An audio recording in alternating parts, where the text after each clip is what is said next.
குருடி சரணம் யூடியூப் நண்பர்கள் அனைவருக்கும் அடியேனின் அன்பான வணக்கங்கள். நான் உங்கள் குருமணிகண்டன் பேசுகிறேன் பொள்ளாச்சியிலிருந்து. திருக்கணித பஞ்சாங்கத்தின்படி வரக்கூடிய மார்ச் மாதம் சிம்ம ராசி அன்பர்களுக்கு என்ன மாதிரியான பலன்கள் நடக்க இருக்குது அப்படிங்கிற விஷயத்தை இந்த பதிவில் பார்க்க போகிறோம். பாசிட்டிவ் நெகட்டிவ் ரெண்டுமே பார்த்துடலாம். நெகட்டிவ் ஏதாவது இருக்குது அப்படின்னா அது எப்படி பாசிட்டிவாக மாற்றிக்கிறது, அதற்குண்டான வழிபாட்டு முறைகள் என்ன, அதை எப்படி செய்யணும் அப்படிங்கிற எல்லா விதமான விவரங்களையும் விரிவாக தெளிவாக டீட்டெயில்டாக அந்த பதிவில் நம்ம பார்த்துடலாம். முதல்ல இந்த மாத துவக்கத்தில் என்ன கிரக நிலைகள் சிம்ம ராசிக்கு இருக்குது, மேலும் இந்த மாதத்தில் என்னென்ன கிரகங்கள் பயிற்சி ஆகுது, அந்த கிரக பயிற்சியால் ஏற்படக்கூடிய மாற்றங்கள் என்னென்ன அப்படிங்கிறதன் அடிப்படையில் இந்த மாதம் உங்களுக்கு கணவன் மனைவி உறவு எப்படி இருக்கும், திருமணம் ஆகுமா ஆகாதா, தொழில் அமைப்புகள் எப்படி இருக்குது, அதே போல் வேலை வாய்ப்புகள், தொழிலில் முன்னேற்றம் இருக்கா, வேலையில் முன்னேற்றம் இருக்கா, ப்ரொமோஷன் கிடைக்குமா, அந்த மாதிரி விஷயங்கள் ஆகட்டும். உங்களுடைய உடல் ஆரோக்கியம், நோய் என்ன நிலையில் இருக்குது, நோய் எதிர்ப்பு சக்தி அதிகமாகுமா, இல்லை நோயிலேருந்து நிவாரணம் கிடைக்குமா, இல்லை மேலும் அதிகமாகுதா, இல்லை அதிகமாகாமல் இருக்கிறதுக்கு என்ன பண்ணணும் அப்படிங்கிற விஷயங்களாகட்டும். கடன் பிரச்சனை, கடன் அதிகரிச்சுட்டே இருக்குது, குறைக்கிறதுக்கு ஏதாவது வழிகள் இருக்கா, இல்லை கடனை குறைக்க முடியாமல் மேலும் ப்ரெஷர் ஆகுதா, இல்லை சுப கடன்கள் வாங்க வேண்டிய ஒரு சூழ்நிலைகள் இருக்கா, கடனுக்காக முயற்சி பண்ணிகிட்டு இருக்கோம் கிடைக்காமல் இருக்குது அப்படின்னு இந்த கடன் சம்மந்தமாக என்ன விஷயமா இருந்தாலும் அதை பற்றி பார்க்க போகிறோம். பின்ன வயது குறைந்த நபர்களாக இருந்தால் படிப்பு அமைப்புகள் எப்படி இருக்குது, நல்லா படிக்க முடியுமா, ஞாபக சக்தி இருக்கா, எக்ஸாம்ஸில் எப்படி எழுத முடியும் அப்படிங்கிற எல்லா விஷயத்தையும் பார்க்க போகிறோம். குழந்தைக்காக முயற்சி பண்ணிகிட்ருக்கீங்கன்னா குழந்தை பேர் கிடைக்குமா கிடைக்காதா, அதுக்குண்டான வழி என்ன ஏது அப்படிங்கிற விஷயத்த பார்க்க போகிறோம். ஃபைனலாக மன நிம்மதி சந்தோஷம் கிடைக்குமா கிடைக்காதா, ரிலாக்ஸ்டான ஒரு மாதமாக இந்த மாதம் இருக்குமா இருக்காதா அப்படிங்கிறத டீட்டெயில்டாக பார்க்க போகிறோம். முதல்ல இந்த மாத தூக்கத்தில் இருக்கக்கூடிய கிரகநிலைகள் சிம்ம ராசிக்கு அப்படின்னு சொல்லி பார்க்கும்போது 2ஆம் இடத்துல கேது, ராசிக்கு 7ஆம் இடத்துல சூரியனும் சனி பகவானும், ராசிக்கு 8ஆம் இடத்துல சுக்கிரன் ராகு புதன், ராசிக்கு 10ஆம் இடத்துல குரு பகவான், ராசிக்கு 11ஆம் இடமான லாபஸ்தானத்தில் செவ்வாய். இந்த கிரகநிலைகளின் அடிப்படையில் தான் இந்த மாதம் துவங்குது. மேலும் இந்த மாதத்தில் என்னென்ன கிரகங்கள் பயிற்சி ஆகுதுன்னா, மார்ச் மாதம் 1ஆம் தேதியே சுக்கிர பகவான் வக்ரம் அடைகிறாரு உங்களுடைய ராசிக்கு அஷ்டமஸ்தானமான மீன ராசியில். அதே போல் சூரிய பகவான் ராசிக்கு 8ஆம் இடம் அப்படின்னு சொல்லக்கூடிய அஷ்டமஸ்தானத்துக்கு வரக்கூடிய மார்ச் மாதம் 14ஆம் தேதி பயிற்சி ஆகிறாரு. மார்ச் 15ஆம் தேதி சூரியன் பயிற்சியான அடுத்த நாளே அந்த புதன் பகவான் அப்படின்னு சொல்லக்கூடிய கிரகம் வக்ரம் அடையுது மீனத்திலேயே. புதன் வக்ரமாகுது, ஆல்ரெடி அவர் நீசமாக இருக்கிறார், அதுவே உச்சபலனை தரும். கூடவே இந்த சுக்கிரன் உச்சமாக இருக்கிறதுனால குரு சுக்கிரன் பரிவர்த்தனை யோகம் இருக்கிறதுனால நீச்சபங்க ராஜயோகமும் அடையுது. எனக்கு தெரிஞ்சு இந்த புதன் அப்படின்னு சொல்லக்கூடிய கிரகம் நல்ல பலம் அடையக்கூடிய ஒரு சூழல் அப்படிங்கிறத சொல்லணும். அடுத்ததாக எல்லாரும் எதிர்பார்த்துட்டு இருக்கக்கூடிய சனி பயிற்சி. சனி பயிற்சி அப்படின்னாவே பயப்படக்கூடிய ராசிகளில் முதல் ராசி அப்படின்னு சொன்னால் சிம்ம ராசி தான். என்ன காரணம் அப்படின்னா, எல்லா சேனல்லையும் அந்த அஷ்டமச்சனி சிம்ம அப்படி கஷ்டப்பட போகுது, இப்படி கஷ்டப்பட போகுது, அப்படி இப்படின்னு நிறைய விஷயங்களை சொல்லிகிட்டு இருக்காங்க. ஆனால் அப்படியெல்லாம் ஏதாவது நடக்குமா அப்படின்னு கேட்டால் அப்படியெல்லாம் ஒன்றும் கிடையாது. உங்களுடைய சுய ஜாதகத்தை பொறுத்து நிறைய மாற்றங்கள் இருக்குது, பயப்பட வேண்டாம். அதாவது உங்களுடைய சுய ஜாதகத்தில் அந்த மீன ராசியில் சுக்கிரனோ குருவோ இருந்துருச்சு அப்படின்னா கண்டிப்பாக அஷ்டமச்சனியெல்லாம் ஒரு விஷயமே கிடையாது. அஷ்டமச்சனியில் தான் மிகப்பெரிய லெவலில் நீங்கள் பொருளாதாரத்தை ஈட்ட முடியும், பெரிய லெவலில் சக்ஸஸ் கொண்டு வர முடியும்.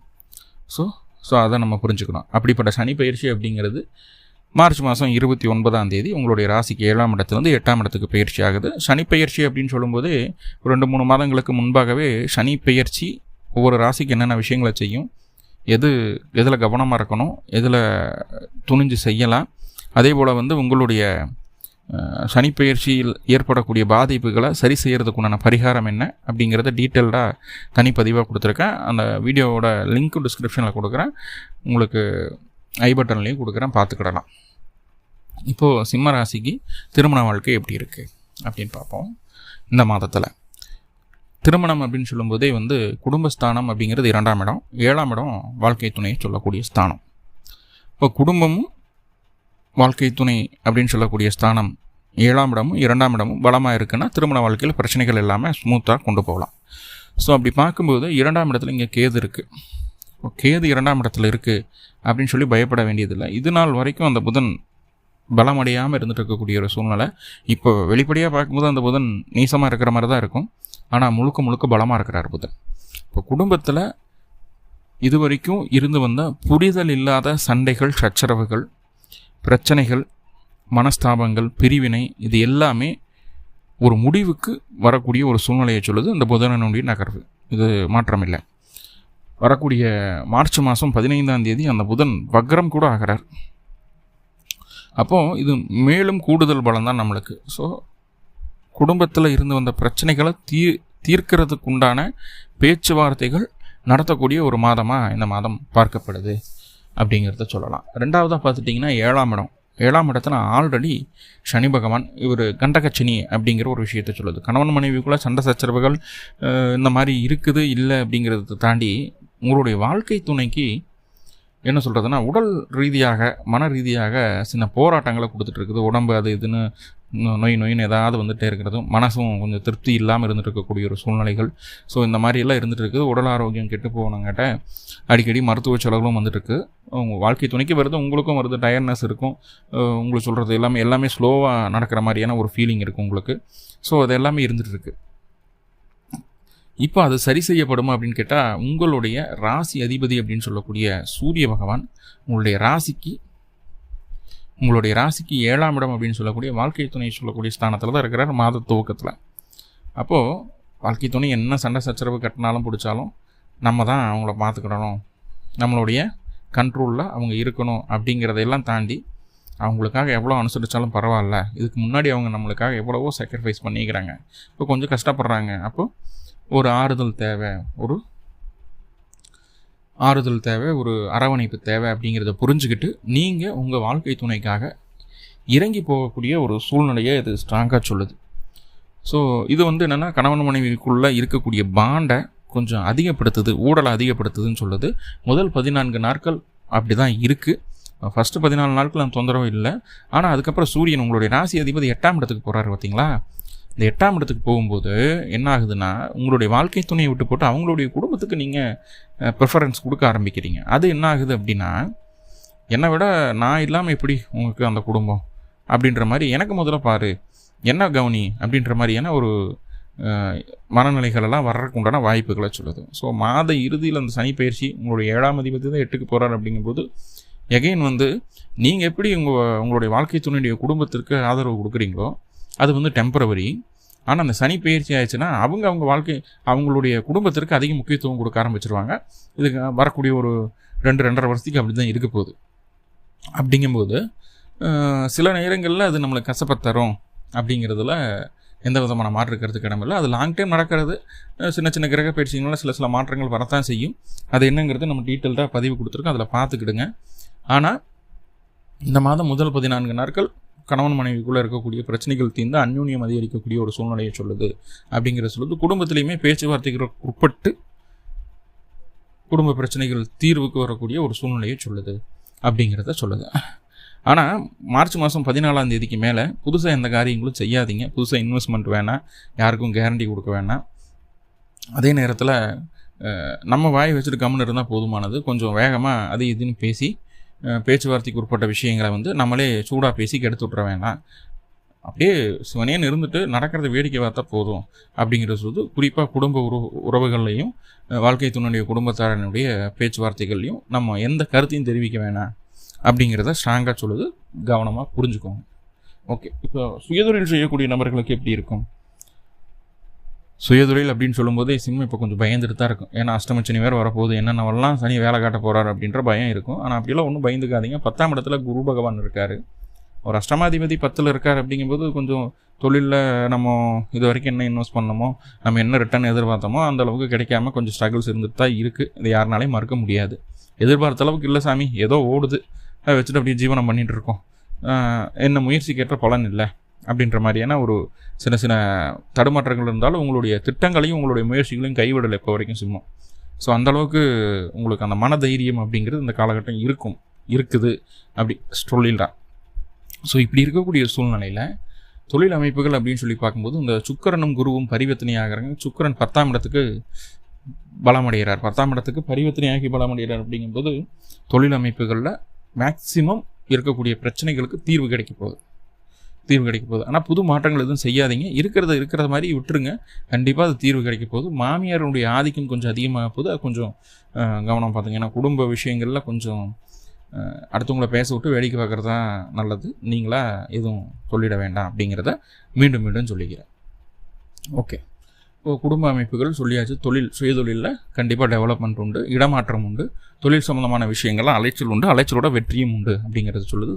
உங்களுடைய திட்டங்களையும் உங்களுடைய விடாமுயற்சியும் உங்களுடைய தன்னம்பிக்கையும் மட்டும் விட்டுறாதீங்க. இப்போ ரொம்ப பாசிட்டிவாக இருக்கக்கூடிய ஒரு சூழ்நிலை இப்போ உங்களுடைய கோச்சார கிரக அமைப்புகளின்படி கொஞ்சம் பாசிட்டிவாக இருக்கக்கூடிய சூழ்நிலை. ஸோ அதை அப்படியே கண்டினியூ பண்ணுறது நல்லது. வேலையில் எப்படி இருக்குன்னு சொன்னால் 6ஆம் அதிபதி 7 இருக்கிறாரு. எதிரிகள் கூட நண்பர்களாவாங்க. சொந்த ஊரில் வேலைக்கு போகக்கூடிய நபர்களுக்கு அந்த அளவுக்கு பிரகாசமாக இல்லை அப்படின்னாலும், வெளியூர் வெளிமாநில வெளிநாட்டில் இருந்து வேலை செய்யக்கூடிய நபர்களுக்கு, சிம்மராசி என்பவர்களுக்கு கண்டிப்பாக வேலையில் கொஞ்சம் நல்ல ஒரு மாற்றமும் நல்ல ஒரு உத்தியோக உயர்வும் ப்ரொமோஷனும் கிடைக்கிறதுக்கு உண்டான ஒரு சூழ்நிலைகள் இருக்குது. சில நேரங்களில் மட்டும் கொஞ்சம் டவுன் கிரேட் இருக்கிற மாதிரி இருக்கும். கொஞ்சம் வேலை இல்லாமல் உட்காந்துருக்கிறோமோ, கொஞ்சம் சோம்பேறித்தனம் படுறோமோ, நம்ம திறமைக்கு உண்டான வேலை இல்லையோ அப்படின்னு ஒரு ஏக்கம் மனசுக்குள்ளே இருக்கிற மாதிரி காட்டுது. கொஞ்சம் கவனம் பார்த்துக்கோங்க. ஆனால் உங்களுடைய திறமைக்கான அங்கீகாரம் கண்டிப்பாக வேலை சம்பந்தமான விஷயங்களில் கிடைக்கிறதுக்கு வாய்ப்புகள் அதிகம். உடல் ஆரோக்கியம் அப்படின்னு சொல்லும்போது அது 6ஆம் இடம், 6ஆம் அதிபதி 7 இருக்கிறாரு. கண்டிப்பாக உடல் ஆரோக்கியத்தில் கவனம் வேணும். நம்மளே சுய முயற்சியால் இது வரைக்கும் மருந்து மாத்திரையெல்லாம் பார்த்தோம், பிடிச்சோம். அதுக்கப்புறம் நம்மளோட எக்ஸசைஸ், ரெகுலர் ஆக்டிவிட்டீஸ் இருக்கு இல்லையா? ஸோ இதில் கூட நம்மளுடைய உடல் தொந்தரவுகளை சரி செய்துக்கலாம். மனசு சந்தோஷமாக இருந்தால் போதும், உடல் தொந்தரவுகள் அதுலேயே பகுதி சரியாயிடும். நோயை நினச்சி பயந்து தான் நோய் அதிகமாகிடுச்சு அப்படிங்கிறத உணர்வீங்க இந்த காலகட்டம். ஸோ அப்போ நோயை நினச்சி கவலைப்படாமல் நோயை அஸ்தமனம் பண்ணுறதுக்கு உண்டான வேலை என்ன, அதை சுத்தமாக இல்லாமல் ஆக்கிறதுக்கு உண்டான வழி என்னமோ அந்த வழியை தேடி ஓடுவீங்க. கண்டிப்பாக அதில் ஒரு சக்ஸஸ் இருக்குது. கண்டிப்பாக நோய் அப்படிங்கிறது கொஞ்சம் டவுன் கிரேட் ஆகிறதுக்கு உண்டான வாய்ப்புகளை தான் சொல்லுது. பயப்பட வேண்டாம். 4ஆம் அதிபதியும் 11 இருக்கிறதுனால நோய் நிவர்த்தி அப்படிங்கிறது, ஆரோக்கியம் அப்படிங்கிறது மேன்மை அடையக்கூடிய ஒரு சூழ்நிலையை சொல்லுது. தைரியமாக இருக்கலாம். கடன் பிரச்சனை 6ஆம் அதிபதி 7 கடந்த காலகட்டங்களில் தொழில் ரீதியாக நிறைய கடன் கொடுக்கல் வாங்கல் அதிலெல்லாம் கொஞ்சம் பிரச்சனைகள் இருக்கும். சொன்ன நேரத்துக்கு கொடுக்குறேன்னு சொன்னாலுங்க காசு கொடுக்காம போயிருக்கலாம். இந்த மாதிரி நிறைய விஷயங்கள் இருக்குது. ஆனால் அதில் ஏதாவது பிரச்சனைகளோ வருமோ, இல்லை கொடுத்த காசு வராமல் போயிடுமோ அப்படின்னா அப்படியெல்லாம் ஒன்றும் கிடையாது. என்ன காரணம் அப்படின்னா, சனி அஷ்டமத்துக்கு போகிறதுனாலையும் உங்களுக்கு அந்த கடன் அமைப்புகளில் மேலும் உங்களுக்கு கொஞ்சம் பாசிட்டிவான ஒரு திங்கிங் தான் வரப்போகுது. என்ன அப்படின்னா, கடனை வாங்கக்கூடாது, பிடிக்கக்கூடாது அப்படிங்கிறது. சில நேரங்களில் ஒரு சுப விஷயங்களுக்காக கடன் அதிகமாக வாங்குறதுக்குண்டான ஒரு அமைப்புன்னு சொல்லுது. சுயஜாதகத்தை பொறுத்த கடனுடைய அந்த அமௌண்ட் அப்படிங்கிறது வேறுபடும். கண்டிப்பாக கொடுத்தது கைக்கு வர்றதுக்கு உண்டான ஒரு வாய்ப்புகளை இந்த காலகட்டம் சொல்லுது.